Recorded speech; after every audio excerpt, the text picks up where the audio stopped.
Everybody has a story in them that should be written. When you have nothing coming into you, it makes it really hard to pour anything out. You are bleeding. You're putting yourself out onto that page. Every character is a reflection of yourself, and every situation is a reflection of something that you've been through, whether it's fantasy or if it's fiction. Do you know what my hot take is? It's your hot take. My hot take is that's a lie. It's all a lie. It's all a lie. I think writer's block is a lie? I think it is. Hi friends, and welcome to an experiment. This is the humble beginnings of a video podcast where we're just going to test the waters and see where things go. In this episode, I brought along my friend MC Hutton to talk about writing, and we focused on a little bit about her series, the Way City Chronicles, and this is The Way to Battle. It is a really good book if you like genetically modified humans and epic battles and a whole cast of characters with different factions and the mafia. It's really excellent, if I do say so myself, so check that out. And in this episode, we also are going to get into some general writing questions, just like what our favorite things in writing are, least favorite, and a few hot takes. So I hope you enjoy this episode and let me know what you think. The Way City Chronicles is your debut series. What would you say was the hardest part of writing the series? How did you know where to start when first writing? And what was your first step? Let's see. The most difficult part was there was so much time in between each book that it was kind of hard to get back into the groove per book from where I was starting out.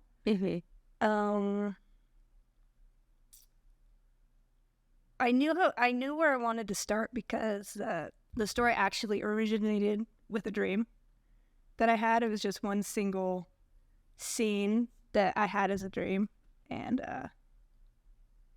somehow it evolved into a 3-part book. So it's like, well, that's where I started. It's kind of hard to pinpoint where exactly I figured out how to start. Did that scene make it into it did. the book? It did, actually. What scene is it? It's actually, well, you know how dreams are. It was kind of a mix between when the twins' house was blown up in the very first book and them running in the darkness to find the sewer hole and then them escaping down into the sewer hole. So it was just this dream that pretty much encompassed that one little tiny scene right there. I was like, I want to make this into a book. I don't know why I wanted to make it into a book, but it just had this really interesting feel to the dream that I wanted to write about. So that's where it started. It's really cool. Yeah, I've always written like little Post-it notes. And I wake up sometimes because it's a really cool dream, and I'm like, this is going to be super cool. And I'll write it down and wake up in the morning, and I'm like, what is that? What does that mean? Or like, it's so obscure. Like I had a dream about the dogs. I was watching a weird TV show, and it was something about somebody making marshmallows from my dog's fluff. I mean, that actually would be a brilliant short story, but yeah, it was really weird. Well, there's one dream that I have that I'm actually going to incorporate in my next book project. I'm not sure if I want to tell you about it because it's really weird. It actually had Chris Helmsworth in it. The dream did. I don't even know who that is. Thor. Oh, okay. Marvel Thor. Okay. Anyway, so he's walking down this corridor of like twigs. It's just this hollow tube of twigs, and there's all of these openings in the twigs that are portals to other places. So I'm actually going to incorporate that tunnel of twigs in my fantasy story as a way for them to cheat and go long distances really quickly. So you don't have to worry about horses and losing them in the book. Well, there's still horses, and I'm sure I'll still lose them. But so we don't want to listen to people carrying your horses and trekking from one area to the next. Like, that horse wasn't in that scene. It was in this scene. Don't name your horses. Yeah, don't. Just don't have horses or anything that's important that you need to keep track of. Swords? Yeah, that's the writing tip that we didn't plan on. So as you move through your series, you begin to understand that Way City is more than just a city. What was your inspiration about creating a living, breathing cityscape with multiple factions? As to the living, breathing cityscape, I actually have no real idea where the idea from that came from. Because from the very beginning, when I started writing it to what it turned into, there's so much time in between. It's like 11 years. So I don't really remember where in the space of that 11 years that the idea of the machine came into it. As to the factions, for some odd reason, factions and gangs have always really fascinated me. All the different structures and whatnot that go into the hierarchy and stuff like that. And I wanted that colorful type of environment in my story, so I just put it in there. It made sense for the story. Right. Do you have a favorite faction? Probably the Wolves of the Shadow, just because I put so much time and effort into creating that gang that didn't actually end up into the finished books, but I actually even developed an entire language for them, but it didn't actually make it into the books. But the Wolves of the Shadow they're pretty cool. Well, I guess in saying different factions, there's a lot of different dialects and languages in your series.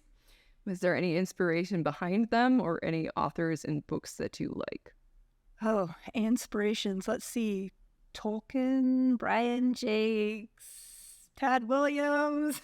They all use all kinds of different accents and dialects and stuff for their stories. And I've read a lot of books by authors that aren't American, so their sentence structures can be a lot different. And I've always thought that it was just intriguing because you get such interesting pictures in your mind when you read that type of stuff. So that probably is why I decided to do that, because that's the type of stuff I like to read. So, any tips for keeping the accent straight between all the factions and different people? Consistency, I guess. I just reread my books a lot, so it just kind of ended up falling into a groove when I was writing where, oh, that's not right, or that's not right, that's not how he talks. And it's just basically developing different characters or different personalities for each character, because, I mean, even with the overarching accent between Apex and Basil, each one of them still talk a little bit different. I think some of the names are also kind of location-based. Mm-hmm. Yep. I think I mentioned it in the first book, but I don't really go into it all that much. The Y's in the names are Basil names, and the double letters in the names are APN names. I remembered that because then I kept seeing things and I was like, oh, they must be from so-and-so, because I remember that like everything has a meaning. Mm-hmm. A lot of people aspire to become an author, but get lost in the process, and some end up never finishing. What's something you wish people knew about writing that many people have misconceptions about? They're all just guidelines. All of the advice you find on Pinterest and Facebook and Twitter and all those, they're all just guidelines. Everybody has their own style of writing. Everybody has their own process and method, and what works for you might not work for somebody else. So if what you're doing isn't working, then you should try something else. My first book, honestly, isn't exactly written the way that I would write it now, partially because I'm a better writer now than I used to be. But I was taking in so much advice of, well, don't do this and don't do this and don't do this, and you have to stick to this or stick to that, that actually it was very limiting to my creativity at the time. Whereas now I know that all of they're just guidelines. Yeah, I think that's Something that I used to struggle with too is I just was absorbing so much information that I was overwhelmed. There's a lot of information out I there. was like, how do I even like start writing a book? So I was looking at like the snowflake method, that thing, and those like the candy bar scenes was another one where it's like, I think it was Holly Lyle's, where it's like you would make candy bar scenes, and those would be the ones that you would write up to. So you would have to write and slog through like all the stuff you didn't really want to write to get to the point. And then you could reward yourself with the candy bar scene. So like, I guess that's kind of good with motivation, but I just had the same thing where it's like I just got too wrapped up in my head that, I just couldn't write because I was like, I'm just so overwhelmed. The thing that I would say is, in addition to that, is a lot of people, it's going to sound terrible, but a lot of people think that writing is fun or needs to be fun, and you can't write if it's not fun. And I have had a lot of friends that will stop writing because they're not... It's not fun anymore. Yes, they're not inspired. They don't feel like they want to write, and then they just stop because for some reason people think it needs to be fun, and it is like the definition of fun in writing is kind of like you do it because it's sort of painful to write, and you sit down and you put the words on the page and you do the thing, and then you sort of get into it. Like you just spend 10-15 minutes kind of writing a scene, and then you get into it, and then it starts to become fun. I like I can't remember who the quote's by at this time, but my favorite quote is, "There's nothing to writing besides sitting down on a typewriter and bleeding." That's not a perfect quote, but you are bleeding. You're putting yourself out onto that page. Like every character is a reflection of yourself, and every situation is a reflection of something that you've been through, whether it's fantasy or if it's fiction. I mean, they're all different aspects of yourself. So, I mean, no, it's not going to always be fun. Editing sure is fun. That's the worst part. Necessary evil, though. Yes, it is. I like writing the first draft the most because I like that reckless abandon that you get with just writing the words and kind of like exploring and learning and seeing where it goes. And then the editing part, I really like restructuring things, and then you can actually like write to lead up to these big moments, and it's really satisfying where it's like, okay, I know this is going to happen. Like I'm going to have this big moment, and now I can actually lead up to it, and it makes it that much more satisfying because in my head, like I usually start with the most emotional parts and then I'll build up to it. And so it's just fun actually seeing it working, and you're like, I'm amazing. Like, I did all of this. I can't believe myself. Yes. It's like, it's so much better. I mean, it was a lot of work to get there, but we did it. I think the second draft is probably a lot of fun because everything, the bare bones are already there. And you're like, oh, I don't have to worry about getting it all to connect. Now I can just flesh everything out and make it fun and emotion evoking and thought evoking. You be quiet. Don't talk about my first draft. Sure, I was going to say more painful for the readers and really dig in there and add in those juicy details. I'm not a sadistic writer. I'm not. You don't agree with me. When writing a series, you often throw out chapters and start over before getting a sense of the world and characters. Why do you do that? I do that because before I even start writing a book, I do a lot of world building and character building. So I start out with a certain direction that I want to head and a certain feel that I want out of the story. So if the first couple of chapters in whichever draft, because it could be the 7th draft, don't line up with the feel that I want out of the story, then I'll just scrap it. How often or how far do you usually get before you start it? I don't usually get beyond about 20,000 words. So a couple chapters, 2 chapters. My chapters are pretty long. I can usually tell pretty quickly that I don't like something or it's not aimed the direction that I want it to go. fairly quickly, and I just start over. It's no big deal to me. It doesn't bother me too much. It doesn't bother me too much, except that I can't stand going in order. And so I'm always hesitant to throw stuff out because it's like, what if it works later on? That's kind of... And I'm a chronological writer. So everything that not everything. Every once in a while, I'll get scenes in my head. I have to put it down on paper, and I really want it, so I'll write up to it. But generally, I'm a chronological writer. I write start to finish.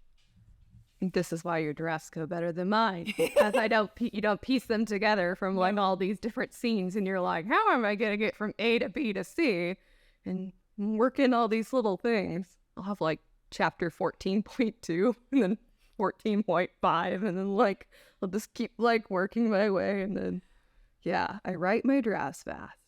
There are times where I'll go back where I will realize that something will work better, and I'll go back and I'll edit a chapter, or I'll edit a scene or add to a scene and whatnot.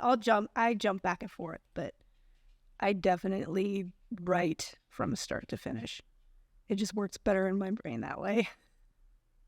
I wrote that way for a while until it got complicated, because it was really more... It was easier for me because it was only one point of view. And so I didn't have to like weave the other people's story into it. And so it was just easier for me to just basically follow him, which is what the story is about. And then that one flowed really well. Yeah. That's like the fastest one I've written. Multiple points of view really make things complicated. Especially when you've got 5+ points of view like I usually do. How many do you have? Okay, let's see. Just in the third book or like in the first book? Because I think the first book has the most points of view. That's it? The first book. I would have thought the third one. I don't know. How many can you name? Kigali, Shu, Dannon, Lucius, Veer. There's only 5 in the third book. And in Thanatos? Thanatos, 6. So 6. I think there's 7 or 8 in the first book. What is your favorite part about writing? Escaping. It's basically like reading for me. So I read to escape, but I write books to escape too. So I can just escape into my own little worlds, and makes me happy. That's probably my favorite part. I also enjoy all the different things that I end up learning when I'm doing research and building worlds and building different characters and stuff, because you always learn a little bit about yourself as you're delving into other characters and other people. Would you say you like writing more or reading?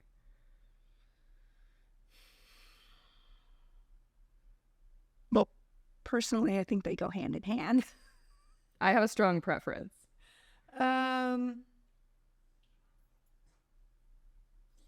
I like reading more. I like writing more, which I was like, it's probably opposite. Yeah, the opposite. Yeah, like I knew As you were usual. gonna say reading. Yeah, I think my favorite part about writing is just it lets me explore the world in a way that I can kind of control. And so it's really fun for me when I'm writing like a scene or characters, and if I'm like really in the groove and I'm in a writing sprint and I just start typing and I stop thinking, and then something happens and I'm like, I was like, that was amazing.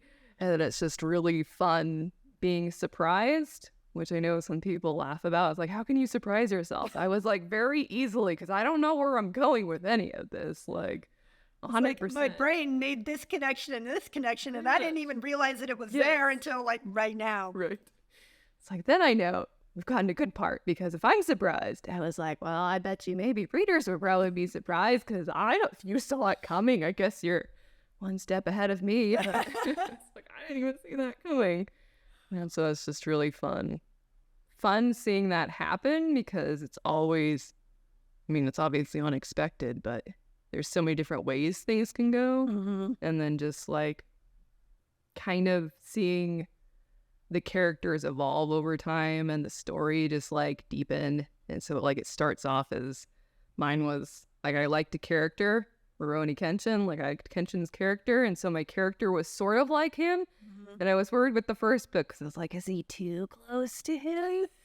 But then the more I started writing him, he started like growing into his own little person. And it was really amazing because I felt really proud that he was like his own person. I was like, I didn't make him up. He just grew into a person, and it was fun just learning about his story and how he connects with people. I think one of my favorite parts about my character's Kagale is how far he fell and then how far he ended up pulling himself out. Well, had help pulling himself out. I think he's my favorite character arc in the story. Do you like his character arc? The best. I would actually say his is probably the best. Most highlighted, I would say. He's the one I wrote about more. I need to fix some of the other ones, flesh them out more. But I think I really love redemption arcs. They're one of my favorite arcs. And it doesn't matter if it's a movie or a book or what it is. And his is definitely more of a redemption arc. So I think that's why his is my favorite. That's actually probably my favorite arc too. The redemption arc. I'm definitely a sucker for those. Yeah. I really like it when someone turns a page or gets themselves too deep in and then they have to claw themselves back. I just like giving people second chances. And I like seeing where they go with it, and it makes me happy. It's one of those things where it's never too late. I think that's one of the reasons why I like them so much is it's no matter what you've done or what you've been through, it's never too late to turn around and go the other direction. This is why we write fiction, is because people need to read about that. Yeah. People are much more, obviously, susceptible. I feel like they're more willing to be empathetic towards fiction and characters and movies than they are about people. You just connect in a different way and then see how your life can be better because of it. Okay, what is your least favorite part about Does editing considered writing? Oh, that's all. Yeah, I mean, I would consider editing. I was just thinking of probably, I was going to say grammar. What's would yours? probably be mine.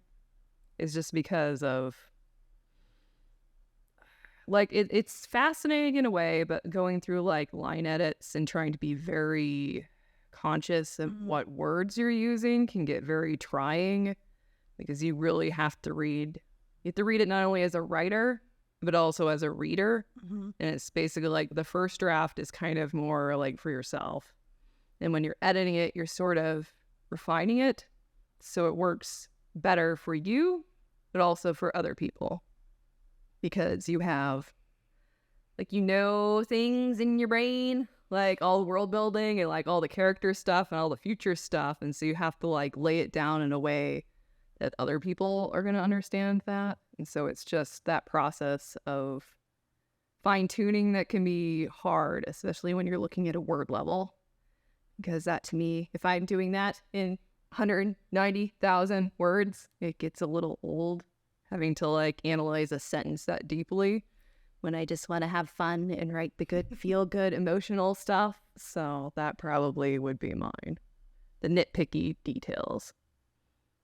I guess mine would have to be going back and fixing scenes because they're unclear, but they're clear to me, but they're not clear to other people. If that's a thing. Yeah, no, that makes sense. I hate clarifying that kind of stuff too, because I'll get somebody that'll read it and be like, I don't understand why this is important. And I'm like, I don't understand this is important. This is so important to this character. Did you not remember what I said 4 chapters ago? Because it completely, utterly correlates to this part right here very clearly. Yeah. That's another thing, is we're so wrapped up in our world. So like 2 books back, I still remember stuff and everyone else is like, I don't understand what this is. And they have to like, okay, I'll add a sentence in. Like, I don't want to do more backstory. There's enough backstory. Like, what do you mean you don't retain everything that's in my brain? Do you have any tips for overcoming writer's block? You asked me that on purpose. This is a struggle everyone has. Determination, I guess, because everybody has a story in them that should be written. And even though it's hard sometimes, that story was put in you for someone to read. Someone needs your story. So I know that when I struggled with writer's block, it was hard, but I just ended up having to get to a point where I was sick of myself, which is generally what I have to do to get over whatever it is that I'm struggling with. And I wanted and needed to finish that story so I could move on. And I really wanted to move on. But finding someone to help me write and to do word sprints with and whatnot, it really helped me. Because at the time, you were the only person that was actively writing around me, which may have been part of my problem. I'm not a social writer or anything like that, but it helps to have like-minded people around you when you're going through a tough time like that.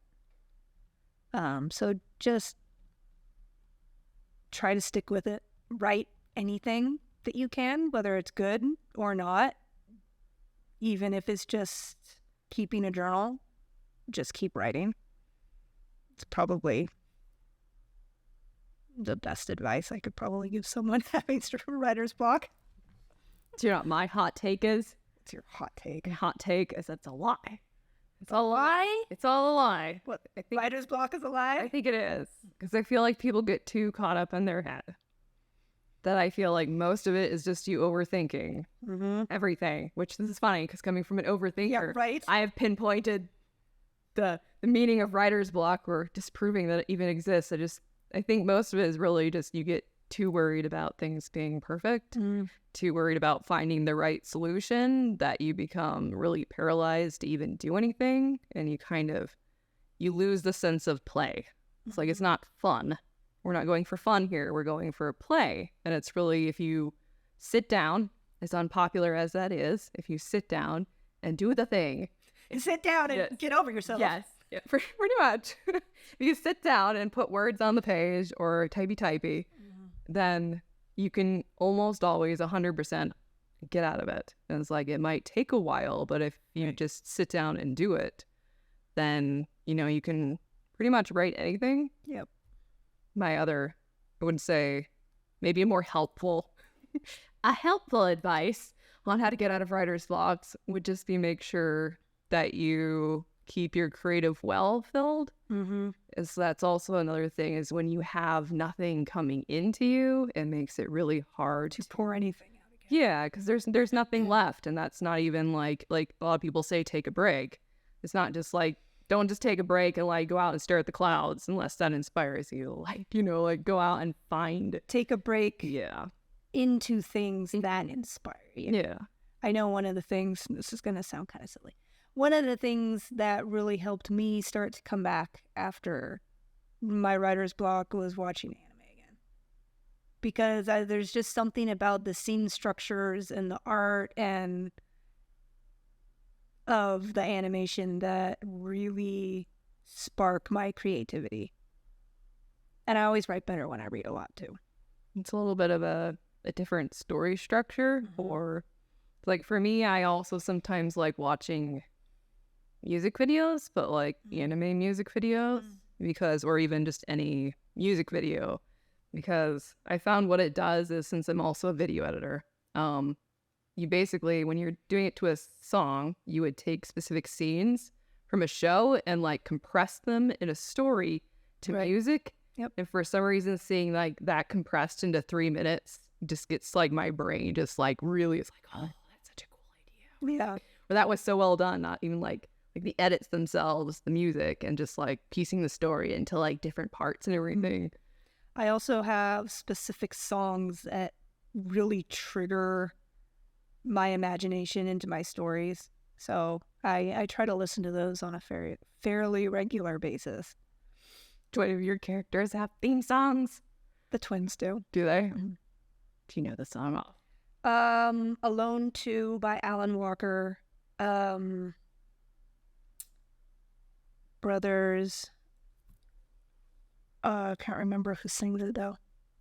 I like a lot of an artist on YouTube, Nathan Wagner, that has a lot of really like deep songs, and he has like a lot of, they're just, I don't know what it is about his song lyrics, but they really get me. And there's been a lot of songs that he's like captured, I feel like, my character arcs perfectly. Yeah. And so I was like, this sounds like it was written from my character like perfectly. So I like to listen to all of his music sometimes because it reinforces things that I've already written. And it also like helps me sort of get into a different way because it's music. It's not like writing. So that is always kind of fun. Music's always very stimulating. I just usually listen to lo-fi now. I need to get out of it. Or I was listening to Ghost of Tsushima's soundtrack for a while. But I feel like when I'm sometimes hardcore editing, I'll listen to like metal or hardcore rock because you would think that lyrics wouldn't work, but just like it's so loud, for some reason it seems to like shut down a part of my brain that's like overthinking. So like the process of ignoring it and focusing on my writing, I don't know, it does something. It's really weird, but my brain likes it, so Then use it. I can't stand metal. not even right with Just like, stop screaming at me. Finnish metal. Don't scream at me. I don't like it. So I have a few questions for rapid fire questions. It's just an either this or that, and don't think about it. Don't think about it. Don't think about it too much. Just give me your take on the question. Okay. I'll give you mine, to be fair. Yes, I would prefer that. Hardback or paperback? Hardback. Paperback. Bookmark or dog earing a page? Bookmark. Bookmark. Thank God you are not a monster. That's a horrible thing to do. Any book. Do you use an actual bookmark or do you use whatever you can find? It depends on the situation. Usually I have a bookmark at hand. Me too. But I'm not above using a receipt or the torn off thing of a cardboard box. Nope. I have also done both of those things. And hair ties. Oh. I always have hair ties lying all over the place randomly. So I was like, oh, there's one that'll work. It's a little too 3D for me. But if it's a hardback, I'll pull the flap out and then just fold it over. That one hurts a little. Yeah. It's like, read the seal. That's what they're for. Series or standalone? Both, actually. I like both. You can't do both. Pick one. Series. I also go for series because I attach to characters. Binge read or savor a story? Binge. Savor. Plot driven story or characters? Character driven. What? Character driven. What? Favorite genre to read? Fantasy. Fantasy. Biggest book pet peeve? Ex Machina endings or Ex Machina anything drives me nuts. Like, work it out yourself. I really hate the chosen one trope, and I will die on that ship going down, or I will kill that ship. Just can't do it. That is one of the only things that I will start a book. If it's the chosen one, I will be like, no, I'm not reading this. Have any chosen one books? For a while, they were all the rage. That and the I'm a woman hiding as a man, pretending to be a man in a man's world. I was like, I can't do that anymore. We're not back in the Stone Age. Write something that's relevant. I'm not sure if I have any chosen one books, actually. I sometimes buy covers because they're pretty and they have pretty swag items. And then I don't know what the book is about. And then I start reading the book and I'm like, no! It was so pretty, but now I'm not going to read it. It's always sad. I think I've started to learn my lesson of trying to figure out at least what it's slightly about. This one's just for you. Would you rather read the same book forever or never be able to read it again? Would I have more books coming in, or do I have to have the same book for the rest of my life? I guess you can have more books coming in. I like my books. Once I like a book, and I read it for the rest of my life over and over and over again. So read the same book over and over again. Yes. I would just never read it again because I rarely reread my books. Although I'm starting to like rereading and rewatching movies. It's kind of nice. I've always reread books. Because, I mean, books don't actually even make it onto my shelf unless I really, really like them. And I will reread them, so. I like to pile books onto my shelf and have a giant to-be-read shelf. And then every time I look at them, I'm like, I should read that. And then I was like, no, buy some more books. My to-be-read, I just finished part of my to-be-read pile. Yeah, if I don't like the book, I get rid of it. Do we rant? Do we feel anything that is calling to us to speak about? Do you have anything on your chest you would like to get off? What is this? Grinding your gears segment? Oh, my therapy session of what would you like to say to writers that annoy you? Or I'm tired of the...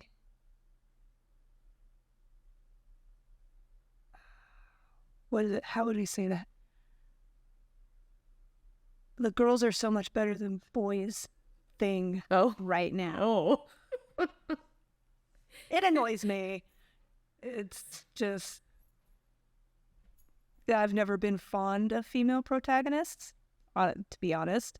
I always prefer male protagonists, so the fact that pretty much everything being written right now is from female points of view is annoying. didn't know we were going to be attacking the girl power movement. I didn't know where this was going to go. Well, you asked what things annoy me about writing right now. That's definitely one of them.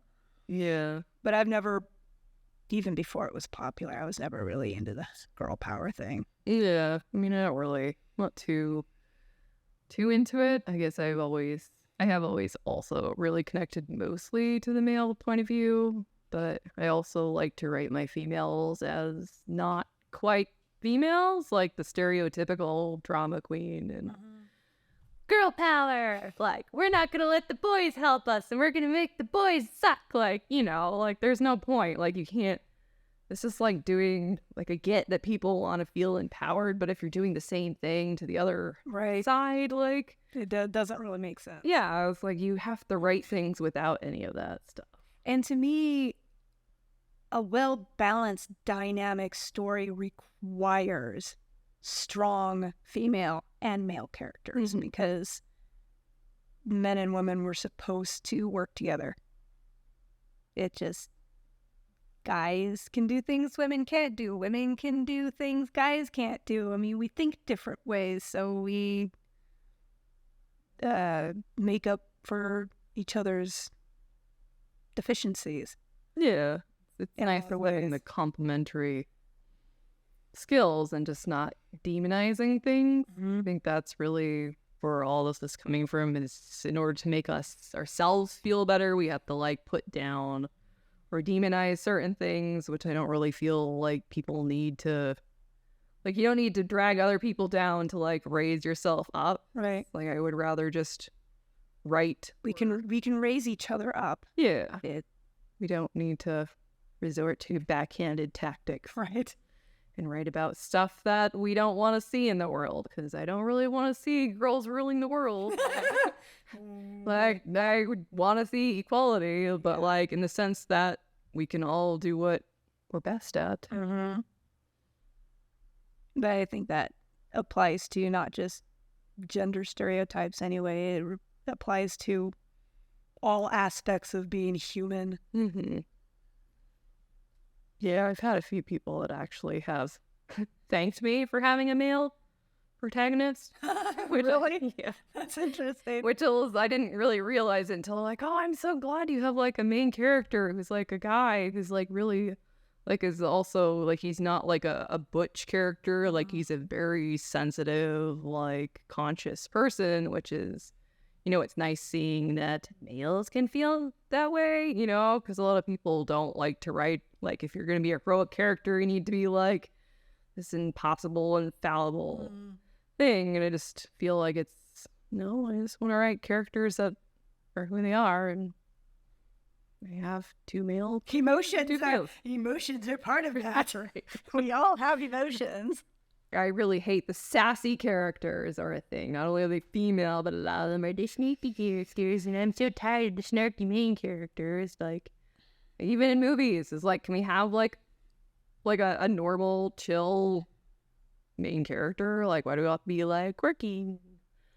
I'm tired of the quirky, sassy characters. Like, just old after a while. Like, one of my favorite characters in like recent, this is not really recent, but Big Hero 6, like Takashi, like I loved him so much. Like, him and his brother were great, and we didn't have to make them like quirky characters. It was a very well down to earth character. I really like that show. It's a good one. Probably one of the better ones that they've come out with for a long time. Sadly. Yeah. I'm not big on the CG movies anyway, but we're not going to go into that. That's for another episode. For another episode. Stay tuned for our rants about recent movies and how they ought to suck. Then I'll get the views for sure. Right? Oh, I was going to say, I'm annoyed with the rash of YA books that are coming out right now, because that's all anybody writes is YA. It's all YA, all of it, and it's pretty annoying. It's all YA and it's all first person. I like first person. I know a lot of people do, and the first person doesn't annoy me as much as everything being YA. Yeah. I mean, is it just because of what books you're, is it like traditional houses that are just publishing, or it's like all self-published people? It seems like, and it might just be the circles that I see, pretty much everybody, all the indie writers that I see, that's all they write is YA. And it might just be the people around me or the people that follow me, I guess, are all YA writers. I'm not entirely sure why, but to me, it's just a really limited genre. You only have like the younger, naive viewpoint, which is sort of nice to write about, but we're both so old. You have to write from an older perspective. Right? I can't even write YA anymore. I mean, I could probably write from a little kid's point of view, but I'm not sure if I can write from a teenager's point of view. I feel like my teenagers are probably, I mean, my books are definitely YA, new adult, kind of between those lines, since I do have younger characters, but it's definitely not. They grow up fast. They're not whiny YA kind of young adult stuff, but I've actually seen a lot more people writing new adult stuff. And then, side tangent, we were starting to create like new adult fiction and that new genre, trying to get people like out of the 18, 19-year-olds. And then the same thing that happened to YA, like now it's all like everyone now thinks new adult, it has to be romance and it has to be like, you know, like the sex and the drugs, and like I'm like, no, that's not what it was about. It's supposed to be new adult, which is supposed to be characters 19 and older. And now it's like I'm sometimes hesitant to say my book is new adult because people will be like, oh, it's new adult, it must have these things in it. And I'm like, it doesn't have those. But that's why I've never, ever attributed my books to YA or new adult, because it's like, it doesn't have that stuff in it. It doesn't focus on any of those things. And my younger characters are just kind of weird, so... I actually feel like yours, you could probably say yours is young adult. I mean, doesn't have like any super, I feel like yours is the same where it's in between the lines. You could either read it as younger or older, which is a good place to be. Yeah. The end. We'll see you later. Good it.